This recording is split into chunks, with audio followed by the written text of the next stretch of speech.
Dan kedustaan menghantarkan kepada keburukan.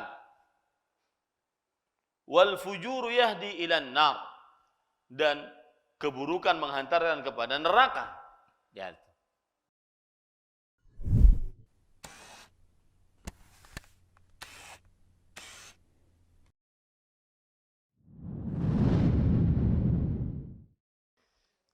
Assalamualaikum warahmatullahi wabarakatuh.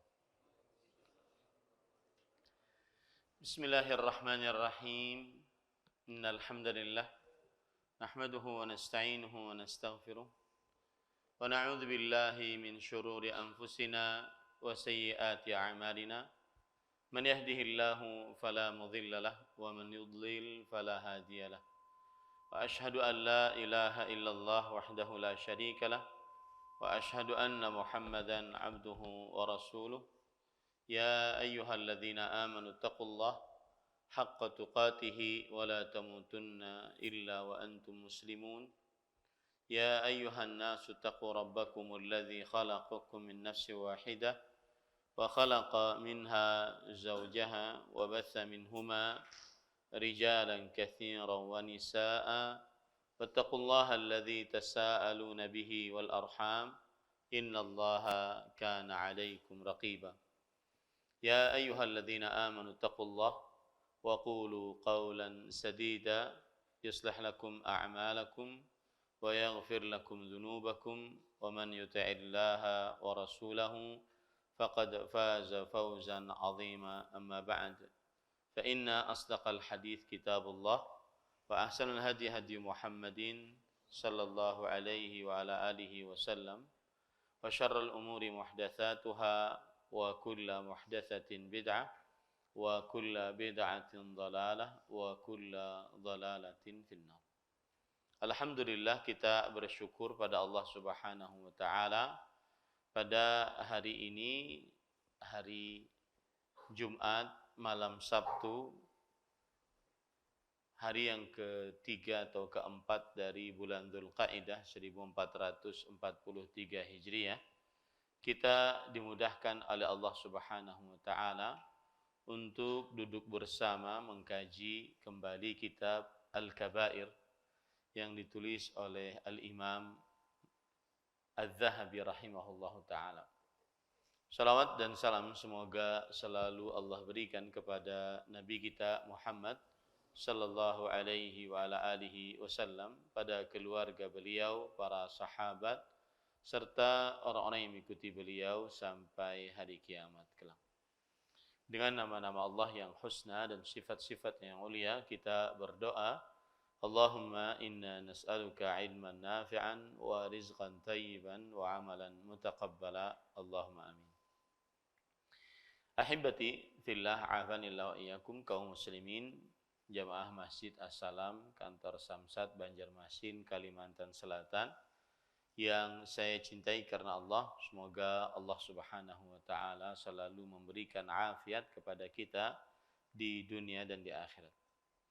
Pada kesempatan kali ini kita membahas dosa besar yang baru, yaitu Al-Kabiratu Ats-Tsaminata Asyrata. Ats-Tsaminata Asyrata, Syahadatuz Zur, yaitu kesaksian palsu. Penulis membawakan dalil dari Al-Quran. Kesaksian palsu maksudnya adalah saat bersaksi di pengadilan ataupun di dalam hal apapun, dia mengatakan yang tidak sesuai dengan sebenarnya. Itu namanya bersaksi palsu. Dan ini adalah dosa besar karena diancam oleh Allah Subhanahu wa taala dengan siksa, laknat, dan juga karena menunjukkan kepada kedustaan. Dan juga sebab yang ketiga, karena akibat kesaksian palsu ini terkadang yang hak menjadi batil dan yang batil menjadi hak. Ini akibat kesaksian palsu. Taib. Qala Allah Ta'ala, penulis membawakan dalil yaitu surat Al-Furqan, Allah Subhanahu wa taala berfirman, "Walladzina la yashhaduna az-zur." Al-ayah. Yang artinya, dan orang-orang yang tidak memberikan persaksian palsu. Al-ayah yaitu surat Al-Furqan ayat 72. Imam Ibnu Katsir rahimahullah ketika menafsiri ayat ini beliau mengatakan, wa hadhihi aidan min sifati ibadir rahman. Dan ini juga merupakan dari sifat-sifat hamba Allah Subhanahu wa taala yang Maha Pengasih. Annahum la yashhaduna az-zur, bahwa mereka tidak memberikan persaksian palsu. Ada yang mengatakan az-zur pada ayat ini adalah asyirku ibadatul asnam. Az-zur pada ayat ini maksudnya kesyirikan dan beribadah kepada berhala. Ada yang mengatakan demikian. Wa qila al-kadzib. Ada yang mengatakan dia adalah kedustaan. Az-zur, tidak memberikan persaksian palsu. Ada yang mengatakan persaksian palsu di sini adalah kedustaan. Wa qila al-fisq. Ada yang mengatakan tidak memberikan persaksian palsu adalah al-fisq, yaitu kefasikan, dosa besar yang dikerjakan dengan terang-terangan.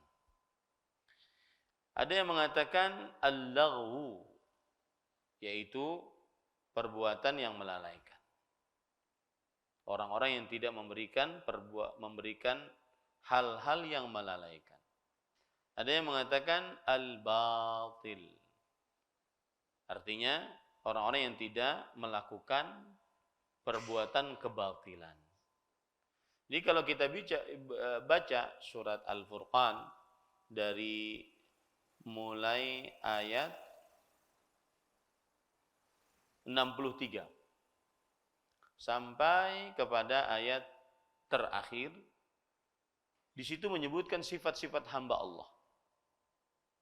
Di situ menyebutkan sifat-sifat hamba Allah 63. Nah, salah satu dari sifat hamba Allah adalah yaitu orang-orang yang tidak menyaksikan atau memberikan persaksian palsu, az-zur.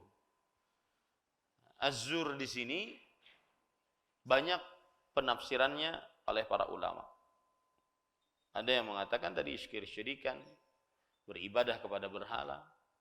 Ada yang mengatakan kedustaan, kefasikan, perbuatan melalaikan dan perbuatan kebatilan.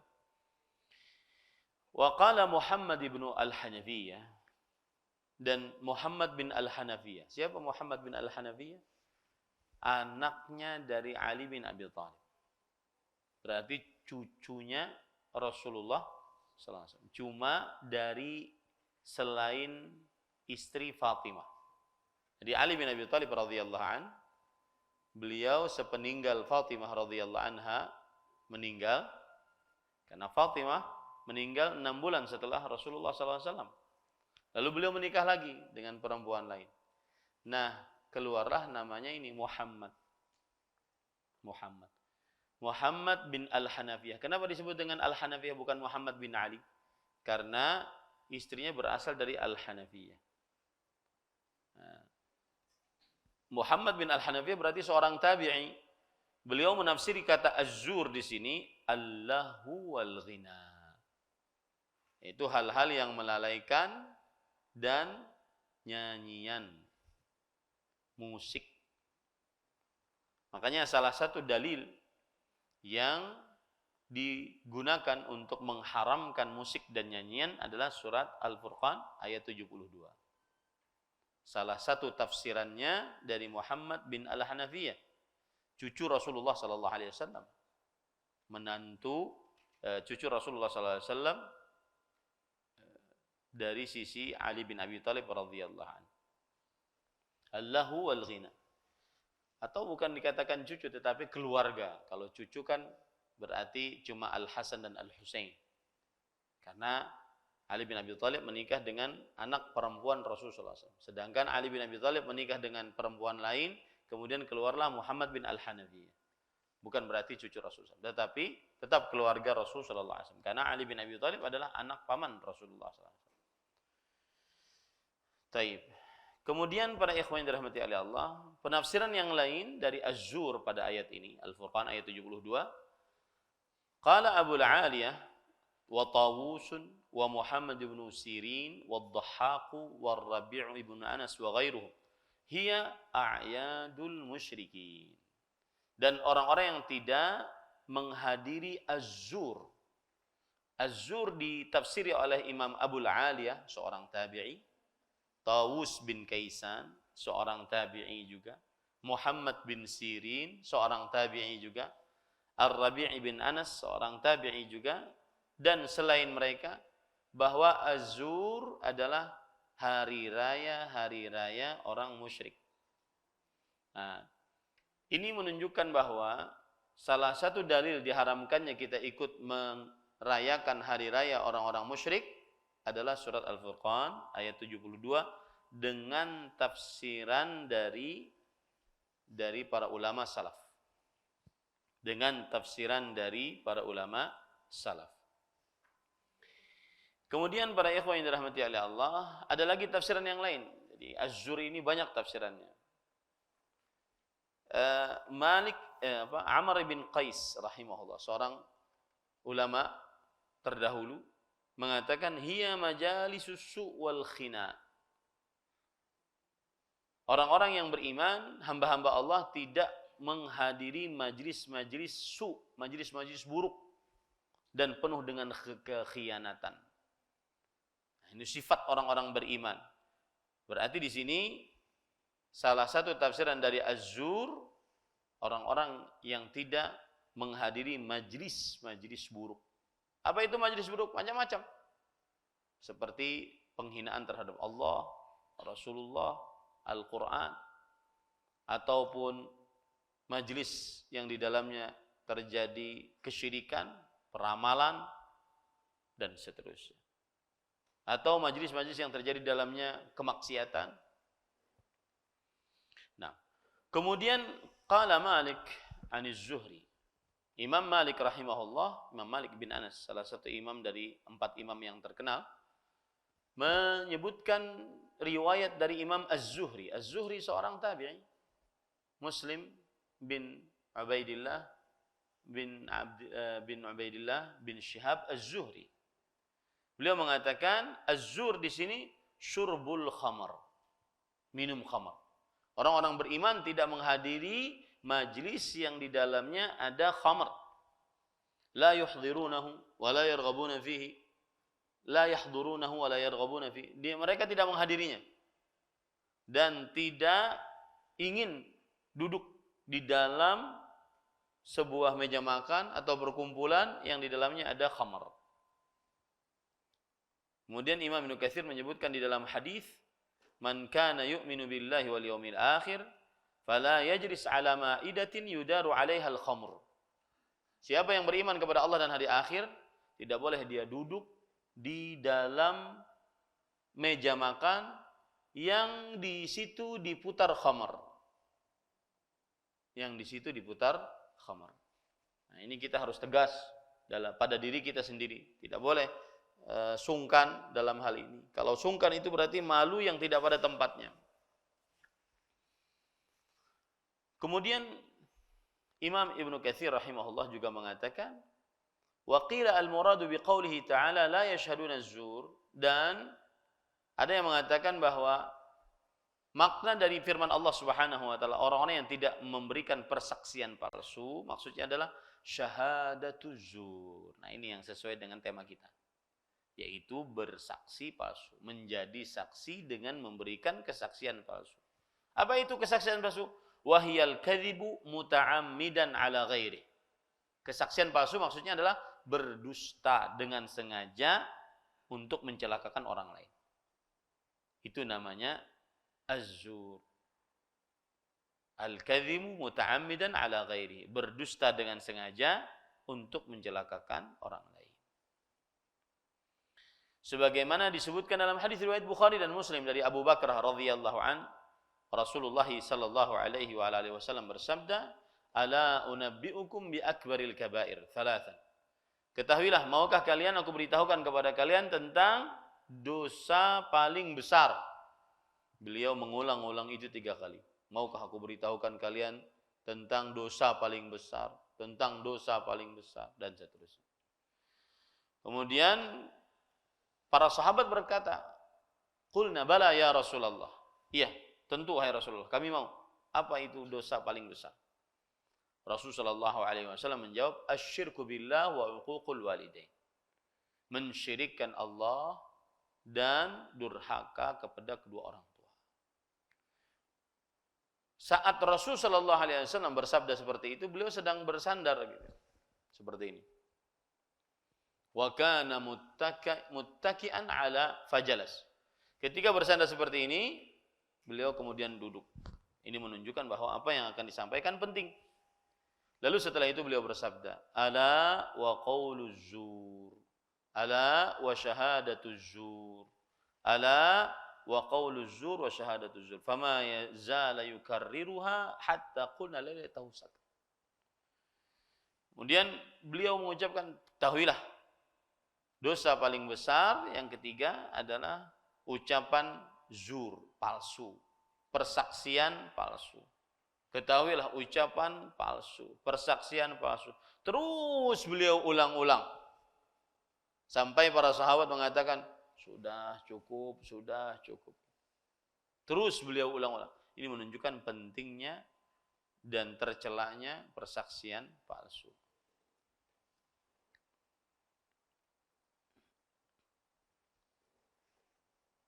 Baik. Apakah yang dilarang itu memberikan kesaksian palsu, ataukah yang dilarang menghadiri persaksian palsu? Artinya yang merupakan dosa besar yang mana? Tentunya yang bersaksi palsu tetap itu dosa besar. Tapi kalau menghadiri kemudian setuju, apakah dia termasuk di dalamnya? Iya. Kalau seandainya ada orang bersaksi palsu kemudian kita menghadiri dan mengaminkan, masuk ke dalamnya. Ya, masuk ke dalam ayat ini, termasuk melakukan dosa besar. Imam Ibnu Katsir mengatakan wal adharu minas siyaqi annal murada la yashhaduna zur ay la yahdurunahu. Yang dimaksud dengan redaksi ayat adalah tidak memberikan persaksian palsu, maksudnya tidak menghadiri persaksian palsu. Tidak mau hadir. Kalau ada orang bersaksi palsu keluar. Kalau tidak keluar berarti dianggap setuju. Dan ini termasuk di dalam menyaksikan atau memberikan persaksian palsu. Kemudian disebutkan oleh Imam Az-Zahabi rahimahullah, wa fil athari udilat syahadatu zur asyirka billahi ta'ala marratain. Wa qala Allah ta'ala wajtanibu qaulaz zur. Di dalam athar, yaitu di dalam riwayatnya di sini adalah riwayat Huzaim bin Fatik secara marfu' bahwasanya Allah menggandengkan persaksian palsu dengan dosa kesyirikan 2 kali dalam Al-Quran. Allah menggandengkan persaksian palsu dengan dosa kesyirikan 2 kali dalam Al-Quran. Yaitu dalam surat Al-Furqan ayat 72 tadi, kemudian surat Al-Hajj ayat 30. Surat Al-Furqan ayat 72 bagaimana? Kalau kita perhatikan pada ayat yang ke-68 Allah berfirman walladzina la yad'una ma'allahi ilahan akhar. Sifat hamba-hamba Allah yang beriman, orang-orang yang tidak beribadah kepada Tuhan apapun bersamaan beribadah kepada Allah. Kemudian di ayat yang ke-72 tentang persaksian palsu. Berarti pergandengan antara kesyirikan dengan persaksian palsu. Kemudian surat Al-Hajj ayat 30. Allah berfirman, "Fajtanibur rijsa minal authan wajtanibu qaulaz zur." Maka jauhilah oleh kalian berhala-berhala yang najis itu dan jauhilah perkataan-perkataan dusta. Lihat, digandengkan antara kesyirikan dengan kesaksian palsu. Itu yang dimaksud oleh penulis Imam Az-Zahabi rahimahullah, dosa persaksian palsu digandengkan oleh Allah dalam Al-Quran dengan kesyirikan 2 kali. Ini menunjukkan beratnya dosa persaksian palsu. Kemudian penulis mengatakan, wa fil hadithi la tazulu qadama syahadati syahidiz zur yaumal qiyamah hatta tajiba lahun nar. Dan di dalam hadis, itu riwayat Imam Ibnu Majah dan Imam Hakim, dan hadisnya sanadnya sahih dari Abdullah bin Umar radhiyallahu anhu, disebutkan tidak bergeser kedua telapak kaki seorang yang memberikan persaksian palsu pada hari kiamat sampai tajiba lahun nar, sampai wajib baginya merasakan neraka. Nah, ini yang menunjukkan bahwasanya persaksian palsu dosa besar karena diancam dengan neraka. Kita sudah sering katakan, dosa besar adalah dosa yang diancam oleh Allah dengan neraka, siksa, laknat, dan murka. Nah, ya. Tidak bergeser telapak kaki seorang hamba, seorang yang bersaksi palsu pada hari kiamat sampai wajib baginya merasakan neraka. Maksudnya adalah ketika setelah dihisab. Ketika setelah dihisab, tidak akan bergeser kedua telapak kaki orang yang memberi persaksian palsu sampai dia wajib terkena neraka. Baik. Qala al-musannif rahimahullah, syahiduz zur qad irtakaba 'adha'im. Yang artinya, orang yang bersaksi palsu dia telah melaksanakan dosa-dosa besar. Jadi persaksian palsu dosa besar karena di dalam persaksian palsu ada dosa-dosa besar. Nah, itu maksudnya. Persaksian palsu dosa besar karena di dalam persaksian palsu ada dosa-dosa besar. Yang pertama, ahaduha al-kadzib. Dusta. Yang pertama adalah dusta. Mengeramput. Wal mu'min la yakdzib. Orang beriman tidak berdusta. Coba, pian itu aja amalkan sampai akhir hayat, apapun urusannya, orang beriman tidak berdusta. Insya Allah itu modal besar bertemu dengan Allah dalam keadaan selamat. Itu aja. Pakai itu dalam kehidupan kita sehari-hari sampai mati, aku kada pernah berdusta. Niscaya menjadi penyelamat kelak di hari kiamat. Mengapa? Karena Rasulullah SAW bersabda, inna sidqa yahdi ilal bir. Kejujuran menghantarkan kepada kebaikan. Wal bir yahdi ilal jannah. Dan kebaikan menghantarkan kepada surga. Wala yazalur rajulu yakdzibu wa yataharral kadzib hatta yuktaba 'indallahi kadzdzaban. Wala yadharul yasduqu hatta yuktaba 'indallahi siddiqan. Masih saja seseorang berkata jujur sampai di hari kiamat dia ditulis sebagai orang-orang yang siddiq, orang-orang yang jujur. Wa innal kadziba yahdi ilal fujur. Dan kedustaan menghantarkan kepada keburukan. Wal fujuru yahdi ilan nar. Dan keburukan menghantarkan kepada neraka. Ya. Makanya saya katakan, coba jadikan amalan imbah wahini. Setelah ini saya tidak akan pernah berdusta. Walau sekecil. Walau sekecil apapun. Tidak pernah berdusta. Walau kana mazihan bal jadan. Meskipun bercanda apalagi sungguh-sungguh. Tidak boleh berdusta. Al-mu'min la yakdzib.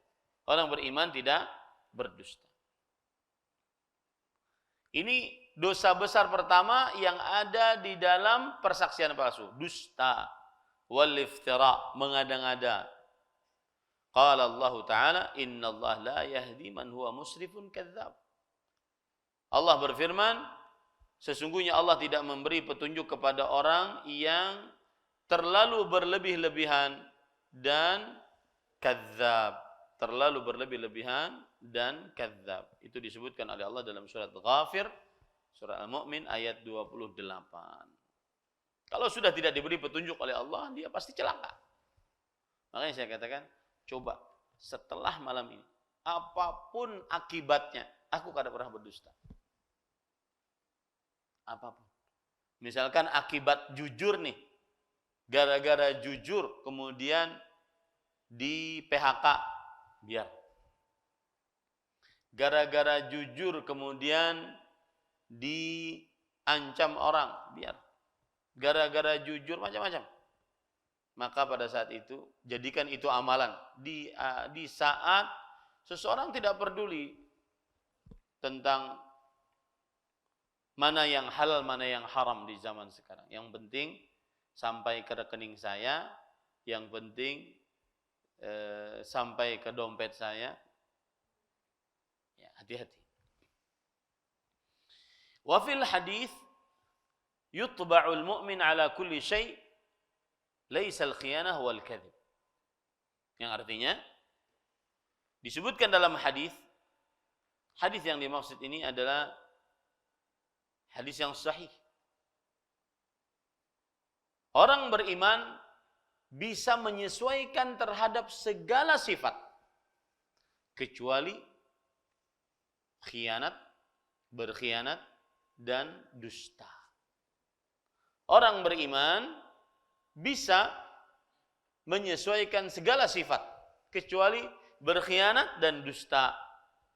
Nah, ini menunjukkan dosa besar pertama pada persaksian palsu.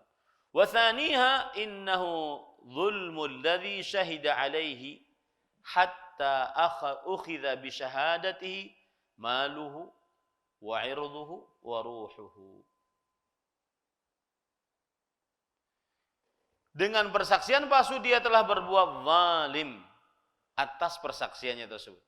Sampai diambil harta orang, kehormatan orang direndahkan, bahkan nyawa orang hilang gara-gara persaksian palsunya. Ini yang saya katakan tadi. Persaksian palsu di dalamnya ada dosa-dosa besar.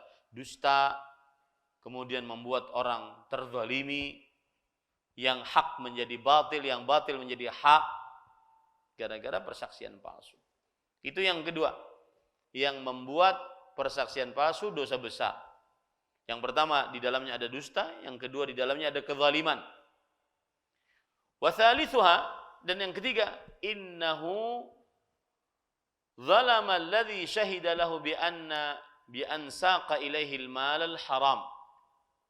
Fa akhadhahu bi syahadatihi fawajabat lahun nar. Sesungguhnya dia telah menzalimi orang yang diberikan saksi palsu untuknya, yaitu dengan cara akhirnya diberikan kepadanya harta haram.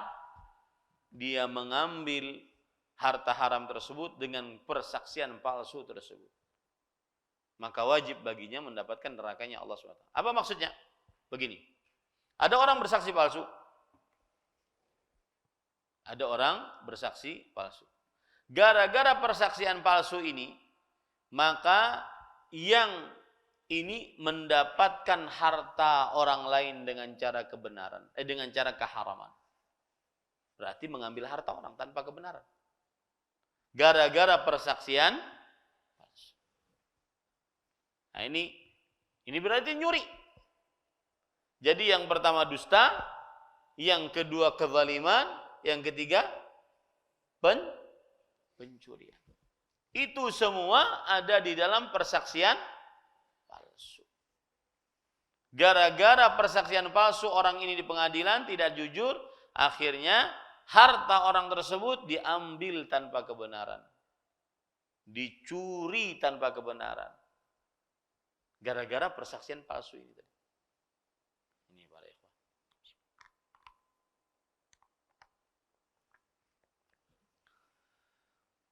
Wa qala sallallahu alaihi wasallam man qudiyat lahu min mali akhihi bighairi haqq fala ya'khudhuhu fa innama aqta'a lahu qit'atun minan nar atau qit'atan minan nar. Yang artinya siapa yang diberikan untuknya dari harta saudaranya tanpa kebenaran, maka jangan ia ambil. Sesungguhnya dipotongkan untuknya sebuah lempengan dari api. Ini hadis riwayat Imam Bukhari dan Muslim dari Ummu Salamah radhiyallahu anha. Ini hati-hati nih, yang sering dapatkan uang gara-gara dia bersaksi palsu. Akhirnya dia dapat upah atas persaksian palsunya tersebut. Padahal dia sudah bersaksi palsu. Maka siapa yang melakukan ini berarti telah mendapatkan lempengan dari lempengan api neraka jahanam di hari kiamat. Gara-gara persaksian palsu dia, harta orang lain terambilkan. Gara-gara persaksian palsu dia, harta orang lain diambil tanpa kebenaran. Gara-gara persaksian dia palsu, maka nyawa orang lain terenggut. Nah, ini adalah sesuatu yang membuat dosa persaksian palsu menjadi dosa besar. Yang pertama ada dusta, yang kedua ada kezaliman, yang ketiga ada pencurian. Yang keempat, warabi'uha annahu abaha ma harramallahu ta'ala wa 'asamahu minal mal wad dam wal 'ird.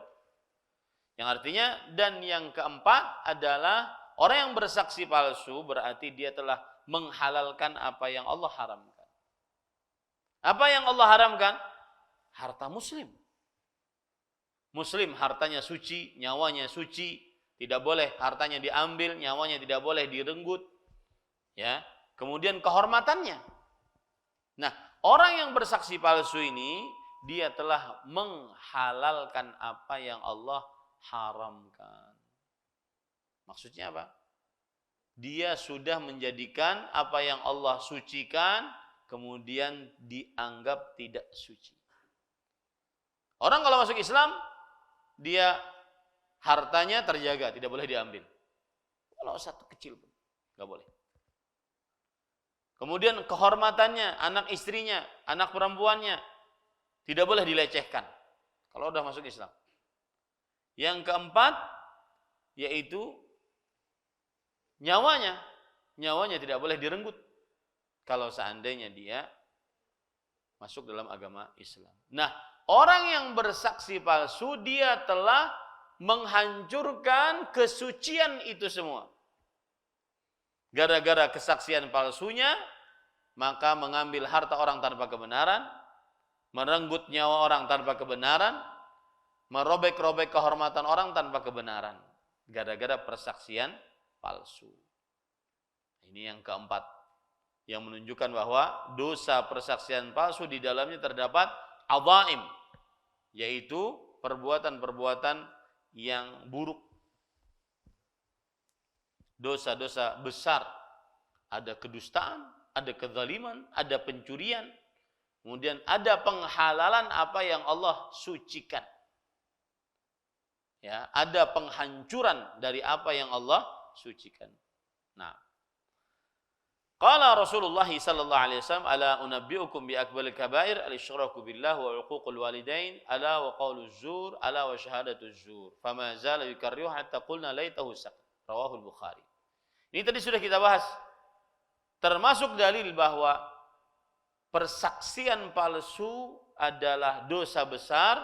Rasul sallallahu alaihi wasallam bersabda yang artinya, maukah kau kuberitahukan kepada kalian dosa paling besar? Lalu beliau menjawab, mensyirikan Allah, durhaka kepada orang tua, dan ingatlah yang ketiga adalah berkata palsu atau bersaksi palsu. Masih saja Rasul SAW mengulang-ulang itu sampai para sahabat mengatakan, sudah wahai Rasulullah, kami sudah hafal, cukup wahai Rasulullah. Ya. Ini menunjukkan pentingnya hal tersebut. Rawahul Bukhari, fa nas'alullah ta'ala was-salamata wal afiyah min kulli bala. Hadis riwayat Bukhari. Dan kata penulis, kita mohon kepada Allah Subhanahu wa taala keselamatan, keafiahan dari setiap bala dan musibah. Di depan kita ada al-kabiratut tasi'ah asyar, yang dosa besar yang ke-19, minum khamar. Ya, minum khamar. Dan minum khamar ini termasuk yang panjang di dalam bab ini. Ada sekitar 10 halaman kalau tidak salah. Bismillah, walhamdulillah, wassalatu wassalamu ala rasulillah wa ala alihi wa ashabihi wa man wala, amma ba'd. Apa hukum menjadi saksi yang memang dia saksi bayaran? Maka tergantung apa yang disampaikan pada persaksian tersebut. Nah, ketika misalkan ada yang kehilangan dari identitas resmi di negara ini, catatan sipil, KTP dan semisalnya, ataupun kartu keluarga ataupun akta kelahiran, maka di situ ada persidangan sebenarnya yang menghadirkan saksi. Makanya di sana ada BAP. Ya, ada BAP. Semestinya harus ada persidangan. Akan tetapi kan persidangan itu sangat menyulitkan kadang. Akhirnya dicomotlah jadi saksi. Maka kalau seandainya dia menjadi saksi, dilihat apa yang dia sebutkan sebagai saksi. Oh, saya menyaksikan si fulanah lahir, padahal dia tidak menyaksikan. Ini tidak boleh. Itukah yang terjadi? Hah? Ini nggak boleh. Karena dusta. Ya, berdusta. Dan termasuk yang di zaman sekarang memudahkan adalah dulu ya. Sekarang mudah-mudahan tidak ada lagi, yaitu hasil antigen, hasil rapid. Ya. Itu dusta, bohong. Ya. Apalagi kalau seandainya ternyata pas waktu dulu yang lagi rame-ramenya, lagi meningkat-meningkatnya, ternyata menyebabkan kematian orang.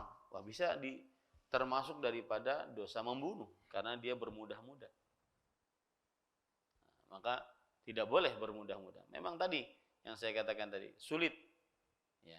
Tetapi biarkan kesulitan itu sebagai pahala yang besar dari sisi Allah Subhanahu wa taala. Inna 'idhamal bala ma'a 'idhamil jaza. Sesungguhnya ujian yang besar atau pahala yang besar disertai dengan ujian yang besar. Rasulullah SAW bersabda, "Ya'ti 'alan nasi zamanun as-sabiru 'ala dinihi kal qabidhi 'alal jamr." Akan datang kepada manusia suatu masa orang yang bersabar di atas agamanya seperti memegang batu api. Tapi patut kita perhatikan, kita yang sebagai pembuat, seorang yang kehilangan KTP, kehilangan akte, kehilangan kakak, kita sebagai pembuat kadang-kadang tidak diberitahu oleh pelayannya. Ini harus mengolah BAP dulu, Pak. Ini kada tahu BAP itu apa. Ayo juga WJ kamu sudah tahu. Ya. Ini kejadian saya pernah ngurus sebuah identitas resmi gitu untuk keluar negeri. Habis itu merubah nama. Merubah nama itu menjadi satu nama yang asalnya pakai binti, kemudian tidak pakai binti lagi. Nah, itu harus BAP. Untuk saat sekarang harus BAP. Nah, semestinya kan BAP itu ada sidang, ada apa. Tetapi kita terima tanda tangan aja. Kita nggak paham. Ya. Kita tidak paham. Maka pada saat itu yang membuat tidak berdosa. Karena dia tidak tahu apa-apa. Tidak dijelaskan juga. Wallahu a'lam. Nah, ada yang lain? Jadi kehadiran yang seperti ini nggak jadi masalah ya. Jangan, wah sampuk ya. Jadi memang sudah kita musyawarahkan. Seperti juga dulu awal-awal kita musyawarah di Balangan, para asatid. Alhamdulillah ya, saya bersyukur pada Allah, para asatid dakwah sunnah di Kalimantan Selatan ini rukun, aman, damai, sentosa gitu. Mudah-mudahan kita dalam satu grup yang membicarakan macam-macam permasalahan-permasalahan dakwah. Alhamdulillah, tidak ada satu dengan yang lainnya, mudah-mudahan seterusnya seperti itu. Pernah kita musyawarah di Balangan tentang lembaga pendidikan. Kemudian diundang hampir semua asatidz dakwah sunnah di Kalsel ini. Lalu setelah itu diputuskan apakah kita nih mau sekolah yang sudah lawas kita besarkan sama-sama. Jadi tidak ada ustadz yang membuat lembaga pendidikan. Misalkan yang di Bakkah saja kita besarkan. Ustadz dari sana, dari hulu sampai ke hilir itu buat SD saja. Habis SD masukkan seberataan ke sini. Satu aja kita ganalakan. Setelah musyawarah, kemudian berdiskusi, diskusinya hangat kadang-kadang. Ada tapak-tapak meja juga kadang. Ya, tapi ya sudah sampai di situ saja, no hard feeling gitu. Diputuskan setiap ustadz berhak untuk membuat lembaga pendidikan karena genrenya macam-macam. Maka akhirnya tumbuhlah itu. Dari hulu sungai ada Ustadz Hasbi di Barabai membuat rumah tahfidz, ya, yang anak ulun di sana sekarang. Kemudian di Balangan sebelumnya sana ada juga boarding school Balangan. Kemudian di sananya lagi di Amuntai Tanjung itu Ustadz Mardo mempunyai juga. Kemudian ke sini di mana, di Banjarbaru, di Martapura, masing-masing Ustadz Aiman, Ustadz Haikal sekarang di Martapura, kemudian di Banjarmasin ada Ustadz Khairullah dengan SD ITK-nya, di bawah yayasan masing-masing sampai ke hilir sana, sampai ulun ke Barito Kuala sana. Itu hasil musyawarah pada tahun 2018 kalau tidak salah. Sebelum Intan Ilmu buka, saya ingat sekali itu. Intan Ilmu buka 2019. Jadi jangan beranggapan yang macam-macam. Karena itu sudah musyawarah, ya, dan semua ustadz insya Allah memahaminya. Nah, ada lagi yang ditanyakan? Sudah azan? Ya.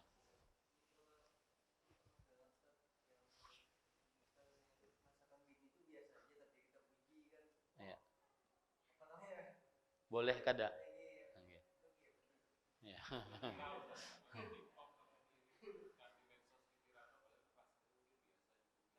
Ya. Bismillah, alhamdulillah, wassalatu wassalamu ala rasulillah wa ala alihi wa ashabihi wa man wala. Kalau kita berbicara tentang asal hukum dusta ataupun persaksian palsu, maka dia haram asal hukumnya. Nah, adapun asal hukum dusta hal haram, lalu dia ada pengecualian di dalam 3 perkara. Di antara dalil-dalil yang menunjukkan bahwasanya diperbolehkan untuk berdusta dalam 3 perkara tersebut, di antaranya adalah hadis riwayat Imam Muslim.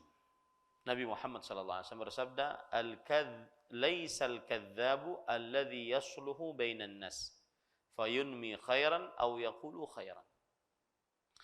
Bukanlah dusta itu, orang yang dusta itu adalah orang yang mengadakan perjanjian damai atau mendamaikan antara orang-orang. Si fulan menyebutkan kebaikan, si fulan menyebutkan kebaikan, asalnya mereka bertengkar, kemudian gara-gara didamaikan dengan cara menyebutkan kebaikan, padahal si fulan tidak menyebutkan kebaikan akan kebaikan ini. Si fulan tidak menyebutkan kebaikan akan kebaikan ini. Tetapi karena ingin didamaikan, akhirnya menjadi damai. Nah, ini diperbolehkan. Ini yang pertama. Kemudian yang kedua adalah yaitu fil harb, di dalam perang. Makanya Rasulullah SAW bersabda, al-harbu khid'ah. Yang artinya perang itu adalah tipuan. Seperti misalkan Rasulullah SAW ketika beliau berhijrah dari kota Makkah, kota Madinah, semestinya kalau orang Mekah ingin ke Madinah ke selatan. Ini tidak, beliau ke utara. Nah, itu boleh berdusta dalam hal perang. Kemudian yang ketiga, makanya juga ketika ada jenggot yang sudah beruban putih, kemudian kita ingin berperang, maka disyariatkan untuk menyemir kecuali dengan warna hitam. Ya, diperbolehkan untuk menyemirnya, kecuali tidak boleh dengan warna hitam. Nah, itu termasuk tipuan. Itu tidak mengapa. Yang ketiga yang ditanyakan tadi, wa hadithur rajuli imratahu wa hadithul mar'ati zaujaha. Yang artinya seorang lelaki berbicara kepada istrinya, seorang istri berbicara kepada suaminya. Ujar suami, aku ini bungas kading. Ujar bininya, bungas ya. Bungas mana? Pian paling bungas. Ya, kalau dilihat melalui ujung botol. Ya, maka ini bukan dusta, tetapi disebut dengan tauriyah. Istilahnya apa? Tauriyah. Seperti misalkan Abu Bakar As-Siddiq radhiyallahu anhu ketika menemani Rasulullah SAW dalam hijrah. Di pertengahan jalan, kan itu orang-orang kafir Quraisy menyebar kabar bahwa siapa yang menyebarkan sayembara, lebih tepatnya, siapa yang mendapatkan Muhammad SAW hidup dan mati akan diberi sekian, diberikan hadiah sayembara. Maka orang-orang kan semangat mencari. Tetapi tidak semua orang tahu kalau ini Muhammad SAW. Cuma ada kabar gitu. Karena kan dulu tidak ada medsos, nggak ada foto-foto sebar gitu. Ya, maka ada orang ketemu Rasulullah SAW dengan Abu Bakar berjalan ketemu dengan orang. Kemudian Abu Bakar As-Siddiq ditanya, siapa orang ini? Kata Abu Bakar As-Siddiq, dalili. Ini adalah penunjukku. Orang mengira ini adalah penunjuk jalan. Padahal yang dimaksud adalah pemberi petunjuk kepada jalan kebaikan. Nah, itu namanya tauriyah, bukan dusta. Ya. Tetapi jangan kebanyakan di tengah suami istri. Ya. Nanti khawatirnya bermudah-mudah untuk berdusta. Nah, di sini saya akan bacakan yang dimaksud dengan seorang suami berbicara kepada istrinya, seorang istri berbicara kepada suaminya adalah anil hubbil ladzi yusa'idu ala dawamil ishrah. Lihat ya, tidak semua perkara tentang rasa cinta yang menolong hubungan tetap harmonis. Itu yang diperbolehkan. Kalau seandainya suami berbini lagi, kemudian ditakuni istri, pian bini pulang kah? Nah, itu kada boleh berdusta. Ya, itu tidak boleh berdusta. Nah, ada kisah. Ketika Ustadz Syafiq hafizahullah menikah lagi, ulun telepon Ustadz Firanda. Bujur ke itu jul.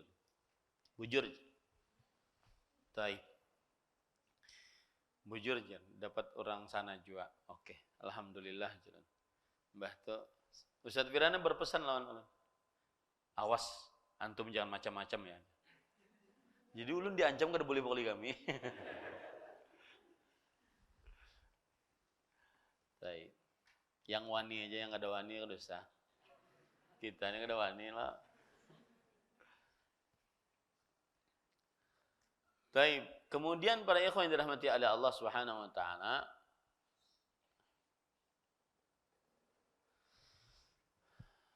jadi dusta yang diperbolehkan dari suami kepada istri, istri kepada suami adalah yang dengannya meningkatkan keharmonisan. Seperti tadi, masakannya kada nyaman, tapi ya padah nyaman. Ya. Dan Rasulullah SAW kalau seandainya menghadapi makanan yang tidak nyaman, beliau akan tidak memakannya. Berarti itu tidak nyaman. Daripada berdusta. Ya. Seperti itu. Jadi batasannya itu. Alladzi yusa'idu ala dawamil isyrah. Yang menolong untuk tetap harmonis.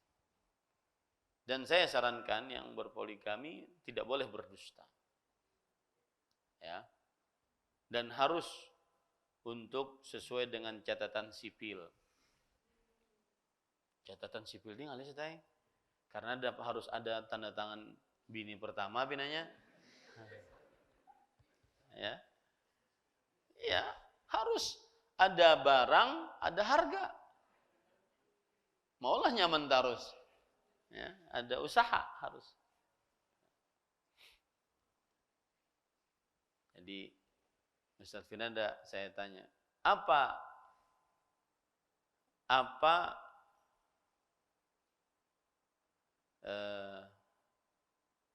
ringkasan antum poligami?